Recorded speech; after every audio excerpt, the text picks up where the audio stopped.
Hello everyone, I hope you're doing very well. Myself Konika welcome you all on time. हाँ जी, आज हम एक नई सीरीज़ के अंदर दैट इज जेआरएफ लक्ष्य के अंदर इनकम टैक्स को करने वाले हैं।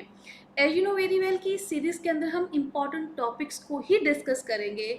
लास्ट जैसे हमने बिजनेस एनवायरनमेंट को डिस्कस करा है, अभी हम वैसे ही इनकम टैक्स के कुछ इम्पॉर्टेंट कंसेप्ट को करेंगे। आज क्या है जी, बेसिक कंसेप्ट जो आपको पूरे इनकम टैक्स को समझने के लिए ज़रूरी हैं। जैसे कुछ टर्म्स हम यूज़ करते हैं, असेसमेंट ईयर, प्रीवियस ईयर, ठीक है जी, इनकम टैक्स होता क्या है, इस कुछ कुछ एलिमेंट्स हैं जो आपके पूरे इनकम टैक्स का बेस है। Okay, so let's start with this part. Before starting this, once please like and subscribe this channel, right. चलिए जी, देखिए, ये है यूनिट 10 इनकम टैक्स है, जिस पे हमें 10 क्वेश्चंस अप्रॉक्सीमेटली 20 मार्क्स के पूछे जाते हैं और इसमें से ज़्यादातर पार्ट आपके सेक्शंस का रहता है, ज़्यादातर पार्ट आपका लर्निंग का रहता है। बट लर्निंग के लिए भी हमें एक बेस क्लियर होना ज़रूरी है, राइट। जैसे कि फर्स्ट एलिमेंट आता है असेसमेंट ईयर। अब देखिए जी, असेसमेंट ईयर का सबसे पहले आपको सेक्शन क्लियर होना ज़रूरी है। मैच एंड कॉलम यहाँ से बनेगा।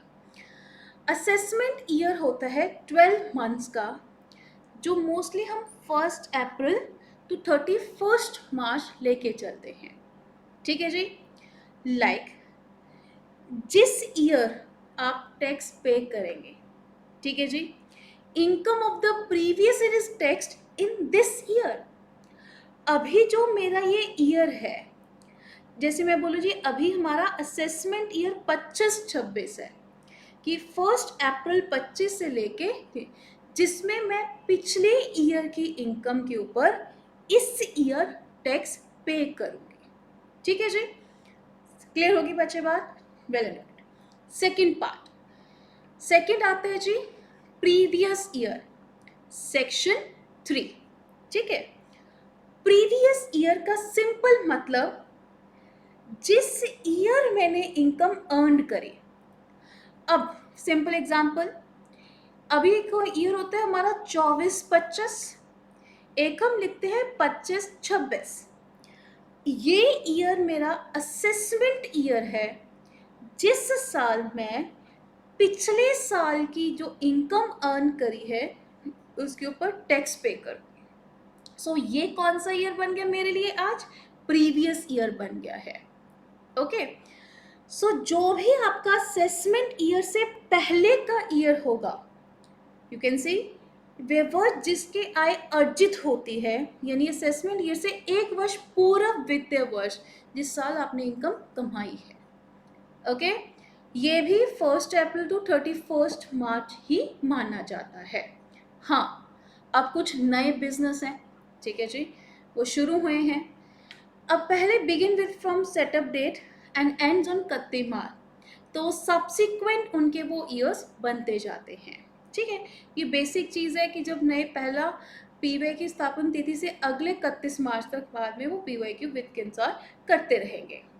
बट इसमें जो क्वेश्चन आता है वो ये आता है, एक्सेप्शंस क्या हैं जहाँ पर income is tax in the same PY not the following, कि जिस पिछले साल 24-25 में मैंने जितनी कमाई करी है मैंने उसी टाइम पे उसको टैक्स पे करा है, मैं इस ईयर टैक्स पे नहीं कर रही। वो कौन कौन से बिजनेसेस हैं?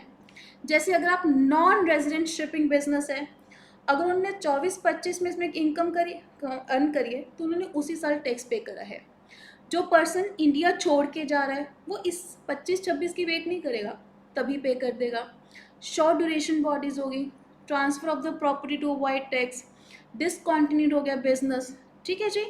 सो ये एलिमेंट्स आपको सेक्शन वाइज लर्न करने हैं। पेपर में क्वेश्चन बन के आ सकता है कि ऐसा कौन से एक्सेप्शंस हैं जब आप पिछले साल की इनकम को उसी साल टैक्स पे कर रहे हैं, आप उसको आज पे नहीं कर रहे हैं, राइट, ठीक है जी। इसी तरह एक टर्म आती है आयकर का भार, चार्ज ऑफ इनकम। कौन सा चार्ज? जो आपने पिछले साल इनकम कमाई है, उसके ऊपर ही टैक्स लगेगा। ओके, सो ये रेट्स डिसाइड होते हैं, हमारा जो फाइनेंस सेक्टर हर साल डिसाइड करते हैं कि कितने रेट लगने हैं, उसके अकॉर्डिंग ये लगाए जाते हैं। हम फर्दर सेशंस में इसके ऊपर और डिस्कशंस करने वाले हैं। ओके, नेक्स्ट क्वेश्चन जी। नेक्स्ट आता है इनकम। पेपर में इसके ऊपर क्वेश्चन डेफिनेटली पूछा जाता है, आय क्या है। देखिए जी, आय एक वो है जो स्पेसिफिकली हम इनकम टैक्स एक्ट के अंदर इन इनकम्स को कवर करते हैं। ठीक है, इनकम क्या है? जो भी मुझे सैलरी, जो भी मुझे business profit, interest, rent, dividends है, कभी कभी कुछ मुझे बेनिफिट्स मिलते हैं, पर्क्स मिलते हैं। ठीक है जी, कभी कभी इलीगल इनकम भी है, वो भी टैक्सेबल है। कभी कभी मैं रिलीजियस चैरिटेबल है, वो भी है वॉलंटियर, वो भी इनकम का पार्ट है। हम यहाँ पर ये नहीं कर रहे कि टैक्स क्या है, हम यहाँ पर सिंपल ये डेफिनेशन पढ़ रहे हैं, इनकम के सोर्सेज क्या हैं। लॉटरी जीती है, इनकम है ना। कोई भी आपने capital gain, long term asset को बेच के आपको गेन हुआ है, कैपिटल गेन है ना, इनकम अर्न तो हुई है।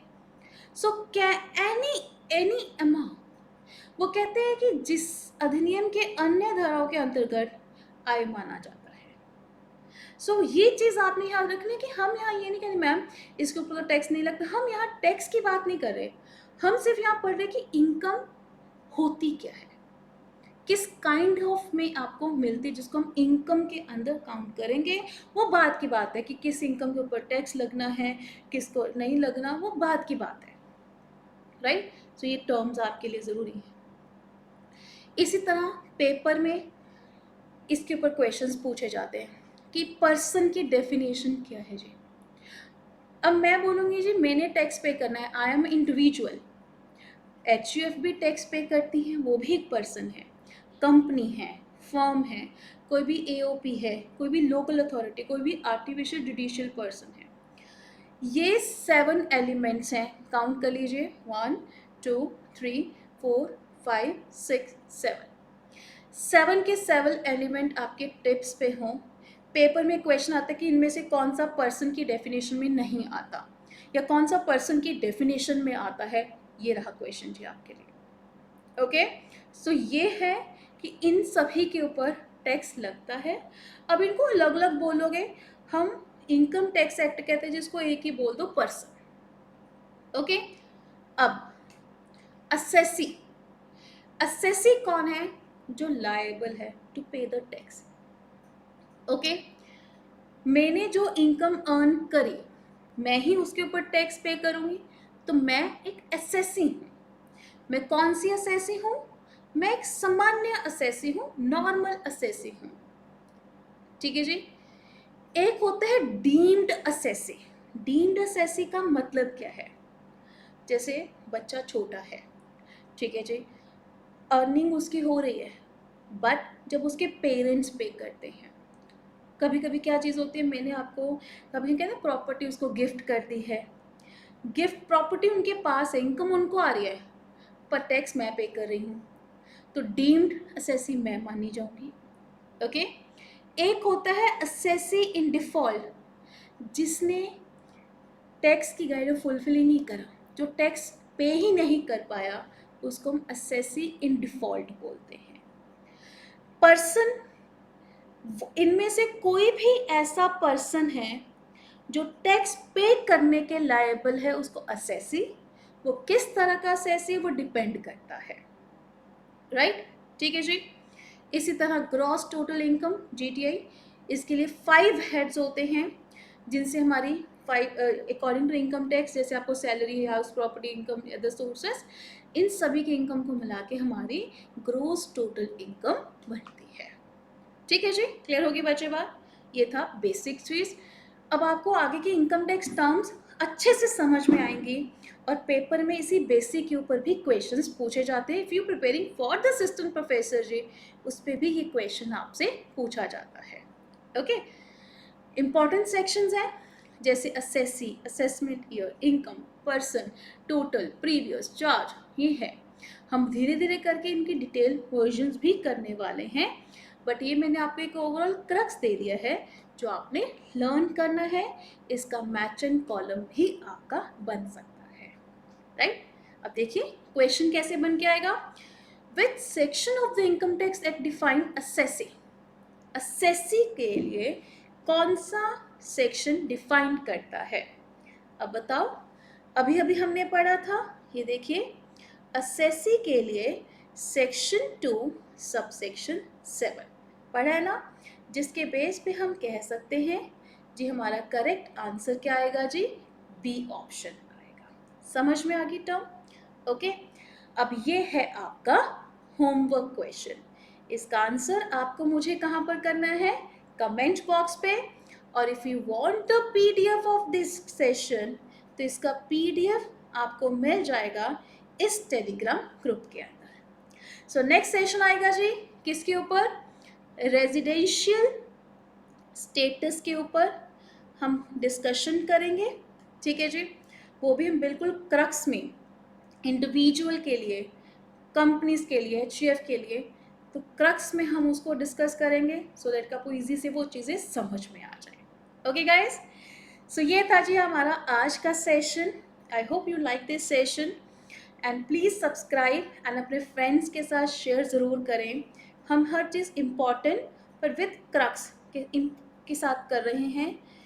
जितना मर्जी पढ़ लो, इन द एंड आपको वो बेसिक मीनिंग समझ में आ गया तो बस यही तो है हमारा मेन यूजीसी नेट की प्रिपरेशन का एजेंडा, राइट।